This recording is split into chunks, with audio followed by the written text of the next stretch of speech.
Assalamualaikum warahmatullahi wabarakatuh. Pada pertemuan minggu ini kita akan bahas mengenai perbandingan vektor. Nah, dalam materi kali ini kita akan bagi menjadi dua. Yang pertama kita akan bahas jika titik C membagi ruas garis AB di dalam.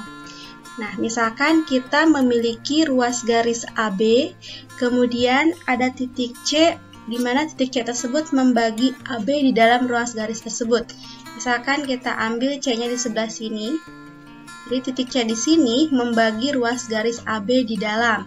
Dengan perbandingan AC misalkan menjadi M, kemudian CB di sini menjadi N, sehingga AC berbanding CB sama dengan M berbanding N.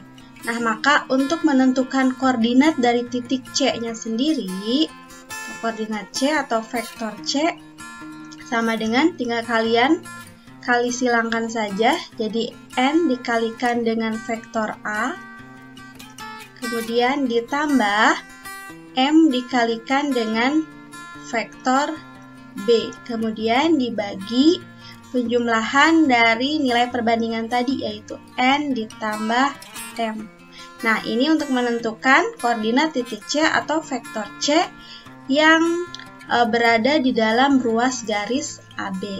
Supaya lebih jelas, kita perhatikan contoh berikut. Contoh yang pertama, titik C membagi AB di dalam. Di sini ada keterangan di dalam, berarti kalau kita ilustrasikan, titik C membagi ruas garis AB di mana titik C-nya berada di dalam ruas garis AB dengan perbandingannya 1 berbanding 3. Oke, berarti kita tentukan titik C-nya di sebelah sini, di mana AC-nya adalah 1, kemudian CB-nya adalah 3. Jadi 1 berbanding 3. Hingga AC berbanding CB yaitu 1 berbanding 3. Di mana tadi satunya atau AC-nya yaitu M, kemudian 3-nya di sini adalah N. Nah, jadi untuk menentukan koordinat titik C menggunakan rumus yang tadi, koordinat titik C atau vektor C itu bisa kita kali silangkan ya. Berarti N dikalikan dengan vektor A ditambah M dikalikan dengan vektor B, kemudian dibagi dengan N ditambah M. Jadi vektor C, N-nya tadi adalah 3, kemudian untuk vektor A-nya sendiri yaitu min 1, 6, kita ubah ke bentuk vektor kolom, ditambah M-nya yaitu 1, kemudian vektor B-nya sendiri yaitu 7, 2. Dibagi dengan N ditambah M, dimana M-nya yaitu 3 ditambah M-nya 1. Nah, tinggal kita sederhanakan saja. 3 dikalikan min 1 hasilnya adalah min 3. 3 dikalikan 6 hasilnya 18. Kemudian ditambah 1 kali 7 itu 7, 1 dikali 2 yaitu 2. Per 3 ditambah 1 hasilnya adalah 4. Kita sederhanakan lagi. Jadi min 3 ditambah 7 hasilnya adalah 4. Kemudian 18 ditambah 2 hasilnya adalah 20 per 4. Jadi koordinat titik C atau vektor C yaitu 4 dibagi 4 hasilnya 1, kemudian 20 dibagi 4 hasilnya adalah 5. Sehingga disimpulkan koordinat titik C yaitu 1,5. P membagi AB dengan perbandingan AP berbanding PB yaitu 3 berbanding 2. Jika koordinat titik A 5,1 dan koordinat titik B yaitu min 5,6, tentukan koordinat titik P. Nah, kalau yang ini, kalau mau diilustrasikan silahkan, mau langsung juga silahkan. Berarti AP kita wakili dengan M, kemudian PB kita wakili dengan N. Nah, kalau diilustrasikan, berarti A ke P yaitu sejauh 3. A ke P perbandingannya 3, kemudian P ke B yaitu 2.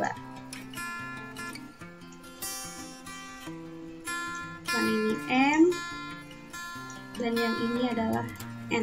Jadi rumusnya untuk memperoleh vektor V yaitu N dikalikan dengan vektor A, kali silang ya, ditambah M dikalikan dengan vektor B per N ditambah M, di mana nilai N-nya yaitu 2, dikalikan vektor A-nya 51, kemudian ditambah M-nya yaitu 3, dikalikan dengan vektor B-nya 6, dibagi N ditambah M, yaitu 2 ditambah 3. Jadi hasilnya 2 dikali 5 hasilnya 10, 2 kali 1, 2 ditambah 3 kali min 5 min 15, 3 kali 6, 18 per 2 ditambah 3 hasilnya 5.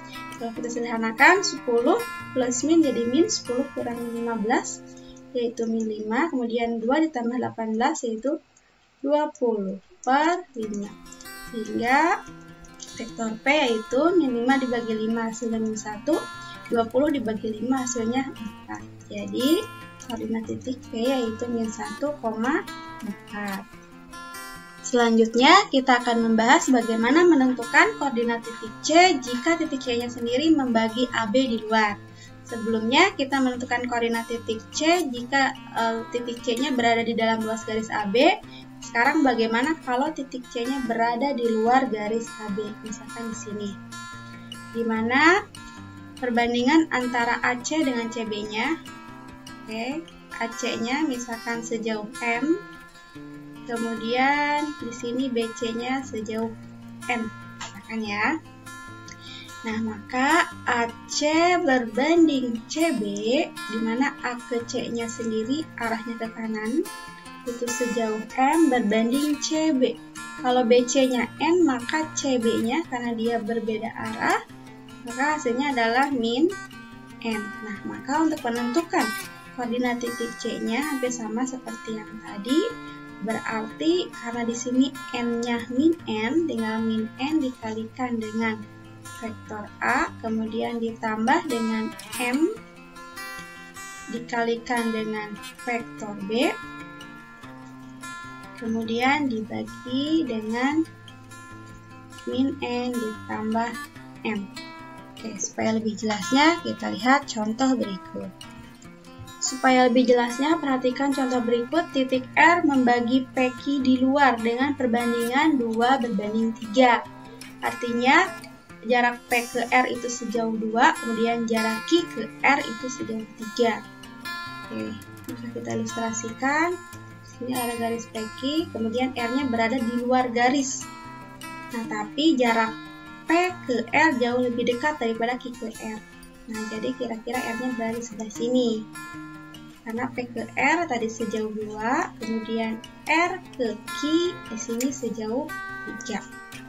Jadi kalau misalkan kita buat perbandingannya, PR berbanding RQ, kita lihat ya, P ke R arahnya ke kiri. Nah, kalau ke kiri berarti jadi negatif.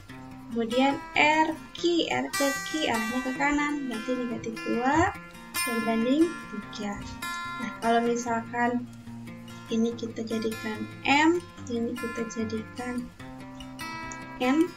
Nah, maka menjadi min M berbanding N. Rumusnya seperti yang tadi sama ya.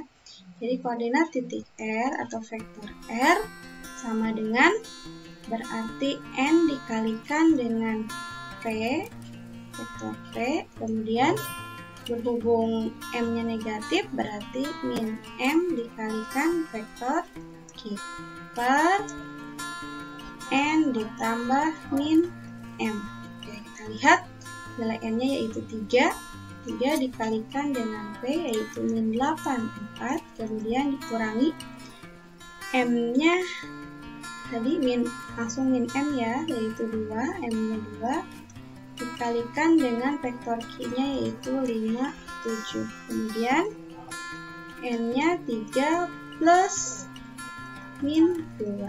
Jadi hasilnya 3 kali min 8, min 24, 3 kali 4, 12, kemudian dikurangi 2 kali 5, 10, 2 kali 7, 14 per 3 plus min, jadi kurangi, 3 kurangi 2 hasilnya adalah 1. Oke, sehingga hasilnya min 24, min 10 hasilnya adalah min 34, kemudian 12 dikurangi 14 hasilnya adalah min 2. Nah, maka koordinat dari titik R hasilnya yaitu min 34, min 2.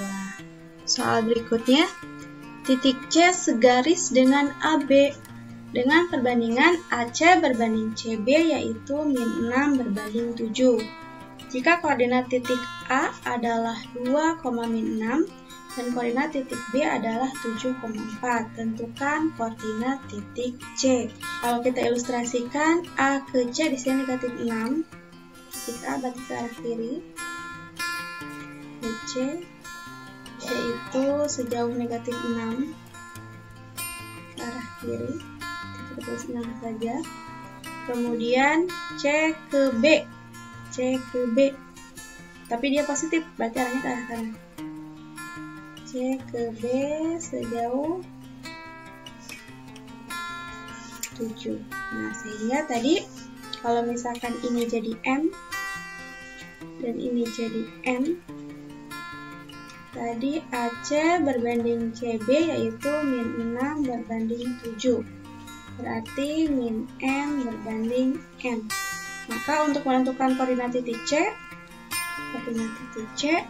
berarti tinggal N dikalikan dengan vektor A, kemudian ini berhubung di sini min M ya, min M dikalikan dengan vektor B per N ditambah min M, di mana nilai N-nya yaitu 7 dikalikan dengan vektor A-nya yaitu 2 min 6, kemudian min M-nya tadi 6, kemudian dikalikan dengan vektor B-nya yaitu 7, 4 per N-nya 7 plus min M-nya yaitu min 6. Jadi hasilnya 7 dikali 2, 14, 7 kali min 6, min 42. Kemudian min 6 kali 7 hasilnya 42, 6 kali 4 hasilnya adalah 24. 7 plus min, jadi min 7 kurangi 6 hasilnya adalah 1. Jadi kalau disederhanakan, 14 dikurangi 24 hasilnya adalah negatif 28. Kemudian negatif 42 dikurangi 24 hasilnya adalah negatif 66. Nah, jadi koordinat titik C-nya yaitu min 28, min 66. Soal berikutnya, diketahui titik A dengan koordinat 4, 3, min 1 dan titik B dengan koordinat 8, 3, min 11. Jika titik X terletak di tengah-tengah AB, maka koordinat titik X tersebut adalah, kalau kita ilustrasikan, tadi ada ruas garis AB, kemudian ada titik X pas berada di tengah-tengah, maka perbandingan AX berbanding XB-nya berarti jaraknya sama saja. Misalkan kita ambil perbandingannya 1 berbanding 1 saja ya, berarti M-nya 1, N-nya juga 1. Yang ditanyakan adalah koordinat titik X-nya berapa. Nah, maka koordinat titik X-nya yaitu tinggal kita kali silakan, berarti N dikalikan dengan vektor A, kemudian ditambah M dikalikan dengan vektor B per N ditambah M, dimana N-nya tadi baik N maupun M-nya 1 ya. Berarti 1 dikalikan dengan vektor A-nya 4, 3 min 1 ditambah M-nya juga 1 dikalikan dengan vektor B-nya 8 min 3 min 11 per N tambah N-nya adalah 1 ditambah 1. Nah, berapapun dikali 1 maka nilainya tetap. Jadi 4, 3 min 1 ditambah 8 min 3 min 11. 1 ditambah 1 hasilnya adalah 2. Setelah itu tinggal kita jumlahkan, 8 tambah 4, 12, 3 kurangi 3, 0, min 1 ditambah min 11 hasilnya adalah min 12 dibagi 2. Maka hasilnya 12 dibagi 2, 6, 0 dibagi 6 hasilnya adalah 0 dibagi 2 hasilnya adalah 0, min 12 dibagi 2 hasilnya adalah min 6. Maka koordinat dari titik X yaitu 6,0, min 6. Oke, sekian penjelasan hari ini. Semoga kalian bisa memahami materinya dengan baik. Mohon maaf apabila ada kekurangan. Terima kasih atas perhatiannya. Wassalamualaikum warahmatullahi wabarakatuh.